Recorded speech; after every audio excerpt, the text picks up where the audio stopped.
지난주 전국 곳곳에 봄을 재촉하는 비가 내리며 또 한 번 계절이 바뀌는 것을 실감할 수 있었습니다. 얼었던 땅이 풀릴 때마다 집안이 주저앉거나 저수지에 얼음이 녹아 사고가 종종 발생하곤 하죠. 해빙기 안전사고, 어떤 점을 주의해야 하는지 김종성 기자가 현장인에서 살펴봤습니다.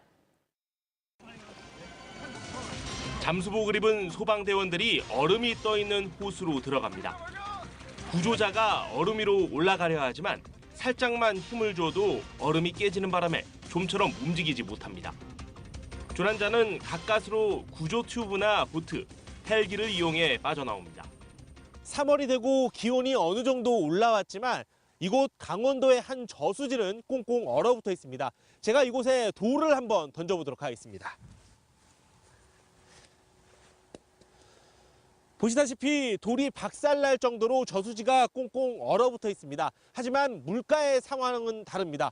저수지 주변을 살펴보면 이렇게 녹아있는 흔적을 쉽게 찾아볼 수 있습니다. 구조 전문가들은 얼음이 두껍게 얼은 것처럼 보여도 요즘과 같은 날씨에는 호수나 저수지 위를 절대 걸어서는 안 된다고 설명합니다. 특히 얼음판 위에서 작은 소리라도 날 경우 신속하게 빠져나와야 한다고 강조합니다. 물에 빠진 사람을 발견했을 때는 신속히 119로 신고하고 추가 사고의 위험이 있어 무리하게 직접 구조하려 접근하면 안 됩니다. 만일 지면에서 가까운 경우라면 장대나 로프 등을 이용하여 구조할 수 있습니다. 서울 강남구 삼성중앙역 인근 보도.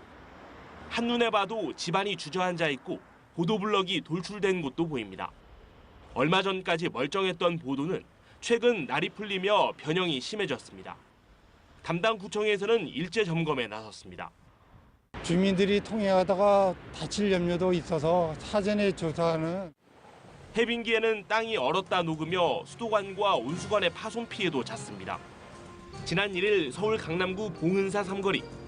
땅속에서 증기와 물이 쉼없이 뿜어져 나옵니다.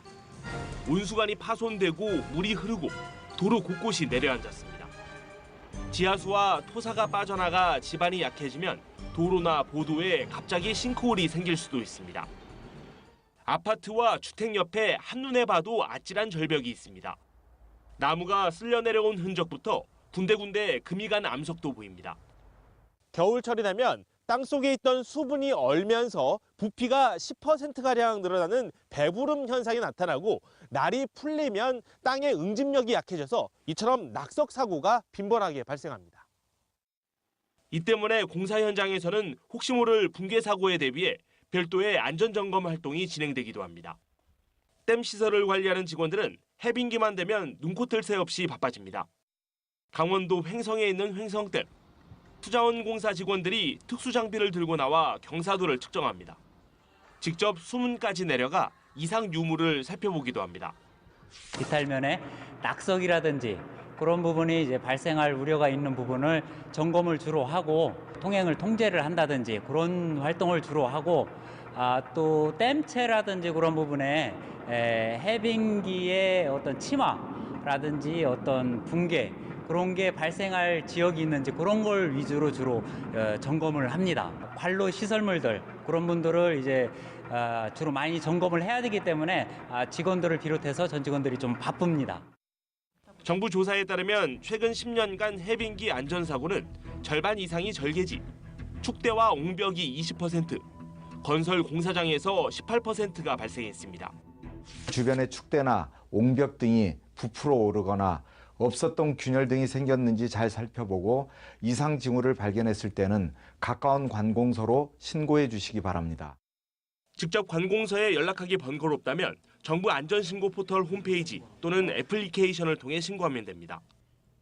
하루에도 수만 대의 차량이 지나는 이곳의 상황 상당히 심각합니다. 상부를 살펴보도록 하겠습니다.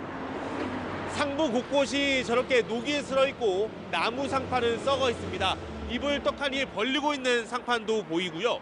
이곳 시설물 바깥을 살펴보면 더 심각하다는 점을 알 수가 있습니다. 토사를 한쪽으로 고정을 해놨는데 이게 상당히 헐겁게 되어 있습니다. 오른편을 살펴보도록 하겠습니다. 지금 이렇게 나무도 보이고요. 토사가 옆으로 쏟아질 것 같은 광경을 볼 수가 있습니다. 정부는 이달 말까지 국가안전대진단 기간으로 정하고 유해 요소를 살펴볼 계획입니다. 소외되는 지역이 없도록 좀 더 꼼꼼한 진단이 이뤄져야 한다는 지적이 나오고 있습니다. 지금까지 현장인이었습니다.